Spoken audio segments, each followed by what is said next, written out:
সবুজে ঘেরা শান্ত এক গ্রামে থাকত এক অসাধারণ সাদা বিড়াল। নাম তার বিট্টু। বিট্টু গ্রামের সবাইকে ভালোবাসত, আর সবাইও তাকে নিজের পরিবারের সদস্যের মতো দেখত।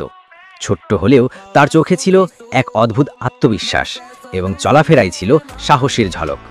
এক রাতে হঠাৎ গ্রামের আকাশে কালো মেঘ জমে তুমুল ঝড় শুরু হলো।